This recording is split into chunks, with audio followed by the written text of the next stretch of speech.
মায়াবিনী গানটো কৰাৰ পিছত মানে কি সেইদিনা মই গানটো কৰিছোঁ ৰাতি, এতিয়া অলমষ্ট ৰাতি পুৱাইছে আৰু তাৰপিছত ৰিজুৱে মোক কৈ আছে গানটো লিখি দিবৰ কাৰণে তাৰপিছত মই লিখিলোঁ গানটো কিবা এটা লিখি পেলাই তাৰপিছত ৰিজুক দিলোঁ। ৰিজুৱে পেণ্টৰ পকেটত ভৰাই থ'লে, পেণ্টটো ধুই দিলে।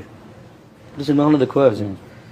তো 4 দিনমান পিছত ৰিজুৰ লগত আকৌ লগ হ'লোঁ। তাৰপিছত ৰিজুক ক'লোঁ বোলো সেই গানটো ক'ত, সেইদিনা যে লিখি দিছিলোঁ। ৰিজুৱে ক'লে পেণ্টটো ধুই দিলে নহয়।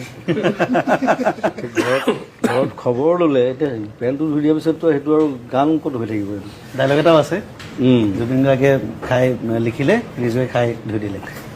তাৰপিছত মই বোলো আকৌ লিখিব লাগিব আৰু এটা গান দুবাৰ লিখিবলৈ মই বিৰাট টান পাওঁ মানে, যেনেকৈ এখন পেইণ্টিং দুবাৰ আঁকিবলৈ দিগদাৰ হৈ যায়। তথাপি মই বোলো লিখিবতো লাগিবই, কাৰণ মায়াবিনী ৰাতি বুকুত দেখা পালোঁ তোমাৰ ছবি। এতিয়া প্ৰথম 4টা লাইন মোৰ মনত আছিলে, আকৌ আৰম্ভ কৰি দিলোঁ। আৰম্ভ কৰি তাৰপিছত পিছৰখিনি লিখিলোঁ, লিখি পেলাই তাৰপিছত ডাব চাব কৰি আৰু তেনেকৈ জন্ম হ'ল গানটো আকৌ। কিন্তু পিছৰবাৰ চাগে বেছি ভালহে হ'ল লিখাটো হয়তো। এতিয়া প্ৰথম কি লিখিছিলোঁ মোৰ মনত নাই কিন্তু।